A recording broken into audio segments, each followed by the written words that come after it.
Ang topic natin ngayon, gaano ba kahalaga ang playtime ng mga bata? Yung hindi lang puro gadgets ang kaharap nila, hindi dapat talaga.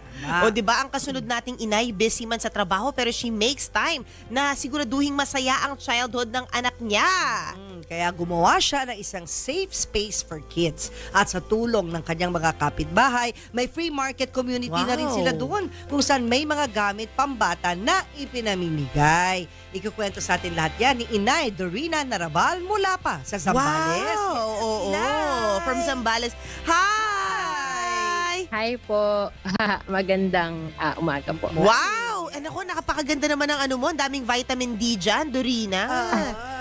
Oo. I love 5 it. minutes walk away from the beach din po. Uy, Grabe. Pa-beach pa. Ang sarap. O, eto na. Paano itong nagsimula yung effort na ginagawa mong advocacy for the kids? Opo, kasi kami ng asawa ko po, nakita namin na yung daughter kasi namin 2 years old pa lang siya. And then gusto na namin siya at an early age, makahalubilo niya yung mga bata. And then dito po kasi sa kalsada or sa labas talaga naglalaro yung mga bata. Hindi naman namin pwedeng dalin pa si Hiraya sa labas para maglaro. Ganda So ng pangalan. what we did was we invited yung kids over dito sa may bakura namin para dito na lang sila maglaro. So dito, yun doon po siya nag-umpisa. So, And then, anong activities yung ginawa mo dyan sa bakuran mo? more on mga kung ano yung nilalaro nila sa labas, parang yung mga street games, tapos nag-facilitate na din po ako ng mga team relays, yan, para ma-develop yung teamwork tsaka sportsmanship ng mga bata. So, yan po yung mga kadalasang laro dito. Yun, Kasi actually, bago po sila regular na nagpupunta dito, we had this community event, yung free market. Libreng palengke po para sa lahat. Meron din po yung free haircut. May free haircut sa mga bata.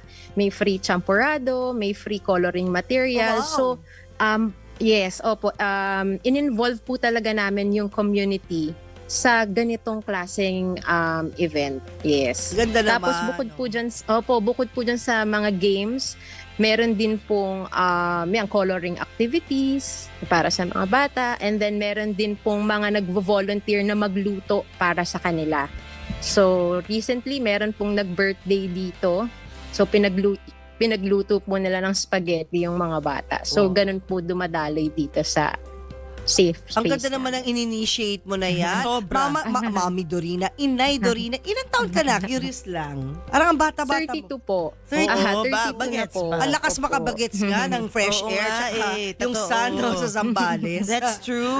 Ilang taon naman yung anak mo? Sorry, ilang taon ulit? 2 years old. 2 years old pa lang po. Ay, 2 years old pa lang. Kala ko yung nagkukwento ka ng past na 2 years old siya dati. Oo. 2 years old pa Opo, lang. ngayon, opo. Precaution. Tsaka Years nakita ko old ang pa lang daming po ano siya. ang dami ng mga, hindi ba estudyante, pero yung mga batang kalahok. Playmates? Or Playmates, ayan. Tama, Oo, playmates. playmates. Oo.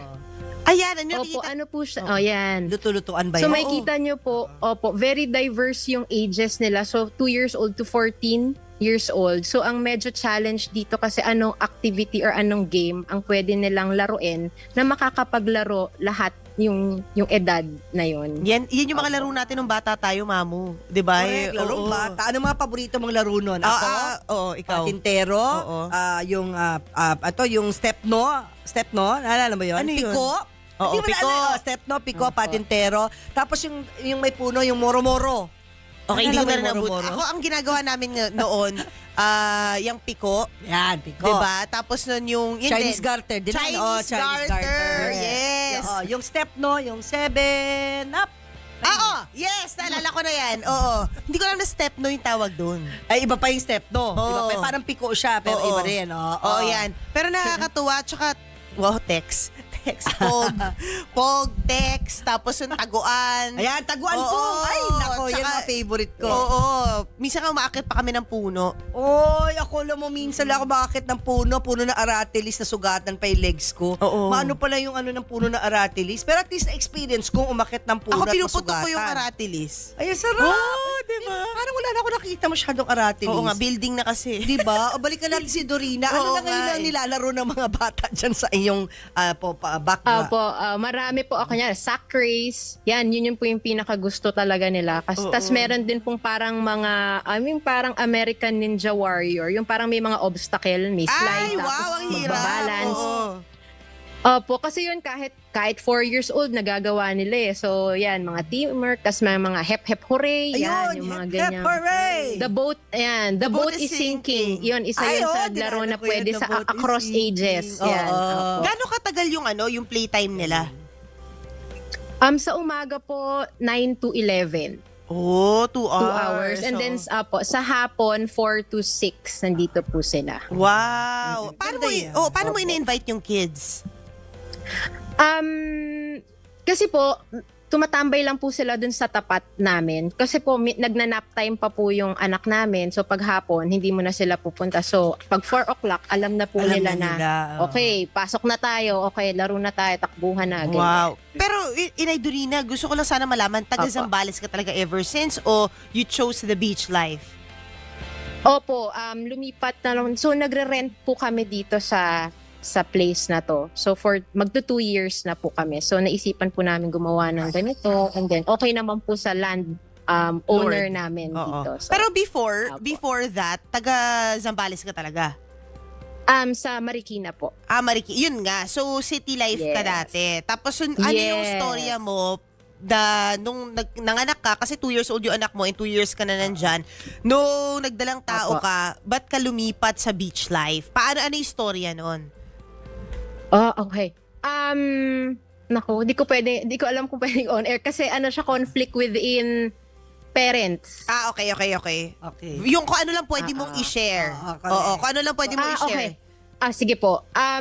Tingin po kasi namin ng partner ko nung pinanganak kasi si Hiraya sa Manila. So hanggang ilang mga 6 months siya doon. Tingin sobrang enclosed nung area. Parang naka-aircon nga po kayo, pero yung natural sunlight at saka yung natural sunlight at saka yung talagang fresh air, hindi mo masyadong makikita sa sa syudad eh. Mm-hmm. So kami po, nag-decide po kami dito lumipat para mas ma-expose si Hiraya sa nature po talaga. Actually, nung nagsa-start siyang maglakad, barefoot talaga namin siyang pinapalakad dito sa buhangin.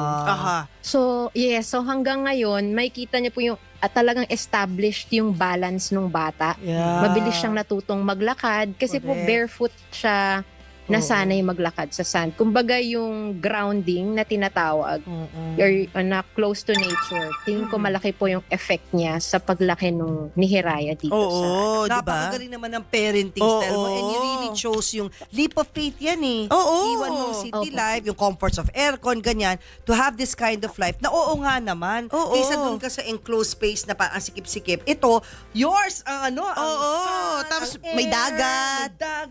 Na libre. Playmates na marami. Di ba? Ang galing. Sobrang ganda. Kung pwede lang. Iba yung ating profession. Totoo yan. Paano mo naman nasusustain? Kasi may mga materials, meron ka rin ginagastos. Ito ba, through donation o lahat sa'yo to, labas galing sa bulsa mo? Apo.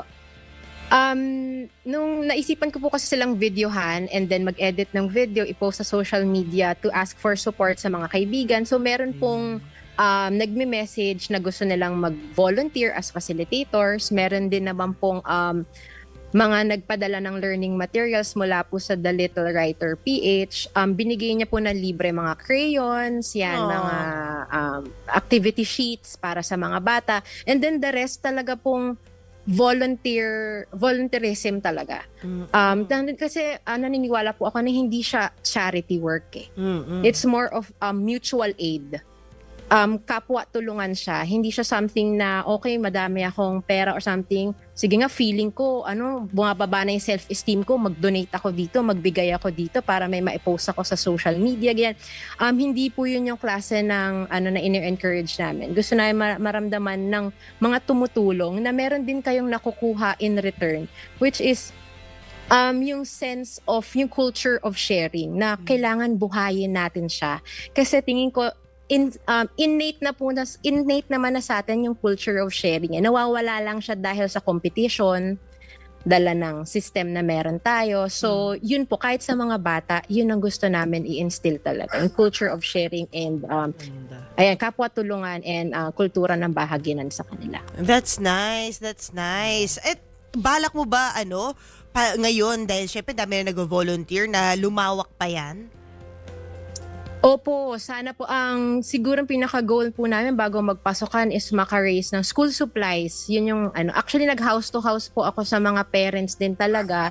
And yun po yung na pag-usapan namin na malaking tulong yung school supplies kung sakali sa darating na pasokan para sa mga Bukod bata. sa mutual aid, do you have kumbaga yung parang work from home job or remote job kung tawagin? Are you also busy with that to sustain naman your family needs? Opo. So, ako po ay isang video editor. So, nasusustain, naka-work from home po tayo. And then, yung partner ko din po, gumagawa ng tie-dye shirts. So, dito po talaga kami sa bahay.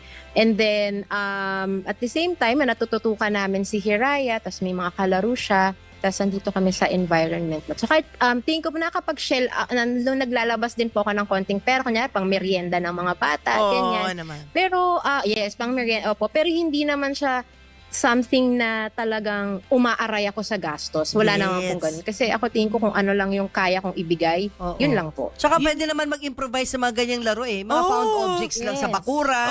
Hindi ganyan kamal yan. Kailangan mo na bote, sako, buhangin. That's true. Ayun, buhangin.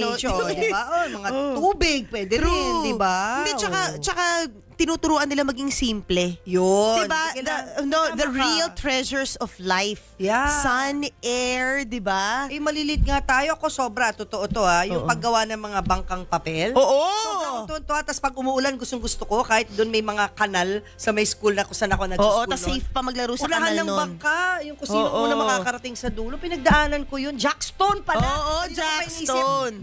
Ngayon ba may mga bata pa ba naglaro ng Jackstone? nga alam yung beanbag? Oo. Ako, mamu, yung ginagawa ko na nagbebenta kami, tas yung pera namin, yung... Bato? Hindi, yung leaf.